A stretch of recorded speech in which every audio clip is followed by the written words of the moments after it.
இயேசுவில் எனதருமை சகோதர சகோதரிகளே, பிரைஸ் தி லார்ட். இயேசுவுக்கே புகழ், மரியே வாழ்க.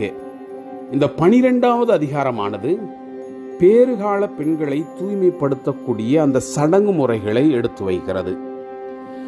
அவர்கள் ஆண் பிள்ளை பிறந்தால் எத்தனை நாள் தீட்டுப்பட்டிருப்பாள், பெண் பிள்ளை பிறந்தால் எத்தனை நாள் தீட்டுப்பட்டிருப்பாள், அதனுடைய அந்த உதிரத்தினால் இந்த தீட்டானது எவ்வளவு நாள் நீடித்திருக்கும், இந்த தீட்டை போக்குவதற்கு என்னென்னலாம் வழிமுறைகள் செய்யணும், அவர்கள் எங்கெல்லாம் வரக்கூடாது என்ற அந்த விவரத்தை இந்த அதிகாரமானது எடுத்து வைக்கிறது.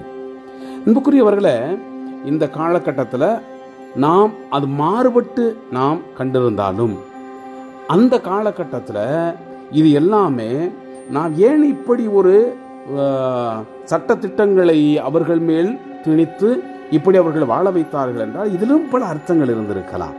ஏனெனில் இது அந்த காலகட்டத்தில் மருத்துவ வசதிகளே இல்லாத அந்த தருணம், எப்படி தன்னுடைய மக்களை அவர்கள் காப்பாற்ற வேண்டும். முக்கியமாக ஒரு குழந்தை பெற்றெடுத்த உடனே பெண்ணானவள் எவ்வளவு பலவீனமுடையவளாக இருப்பாள். அப்போ அவளை பாதுகாக்கக்கூடிய சூழல் என்ன, இப்படியெல்லாம் அவர்களுக்கு சொல்லி அவர்களை பாதுகாக்கக்கூடிய ஒரு சூழலை இது உருவாக்கி இருக்கிறது. அவர்கள் மறுபடியும் அந்த உதரப்போக்கிலிருந்து அவர் நிவர்த்தி செய்யப்படும் வரை அவர்களுடைய உடலானது ரொம்ப பலவீனமாக இருக்கும். அதற்கு அவர்கள் தனிமையிலிருந்து அவர்களுடைய உடல்களை தேற்றிக்கொள்ளக்கூடிய அந்த வழிமுறைகளை அவர்கள் இதெல்லாம் செய்திருக்கலாம்.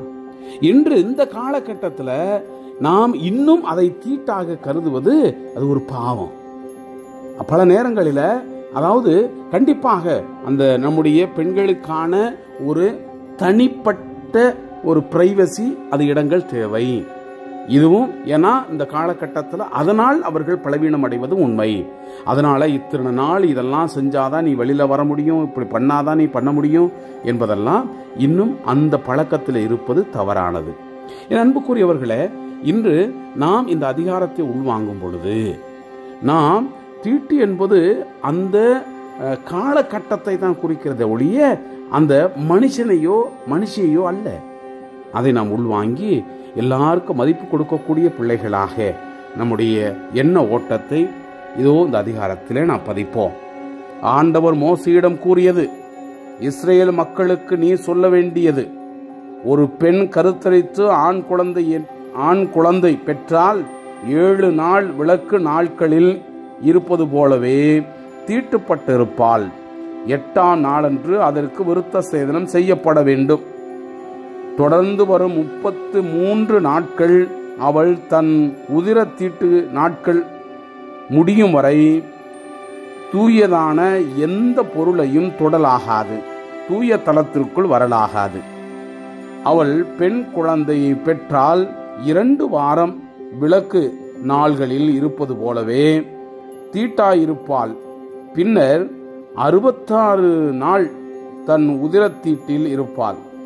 குழந்தை பெற்றவள் அது ஆணாக இருப்பினும் பெண்ணாக இருப்பினும் தூய்மையடையும் அந்த காலக்கெடுவிற்கு பின்னர் ஓராண்டு நிறைவுற்ற செம்மறி ஒன்றை எரிபலியாகவும் புறா குஞ்சு அல்லது காட்டுப்புறா ஒன்றை பாவம் போக்கும் பலியாகவும் குருவிடம் சந்திப்பு கூடார நுழைவாயிலுக்கு கொண்டு வர வேண்டும்.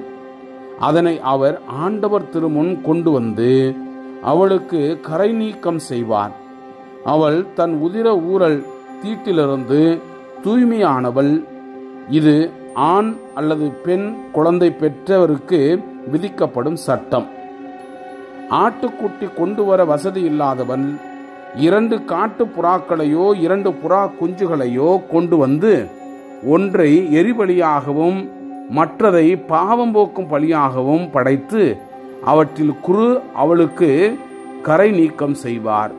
அப்போது அவள் தூய்மையாவாள். Praise the Lord. இயேசுவுக்கே புகழ், மரியே வாழ்க.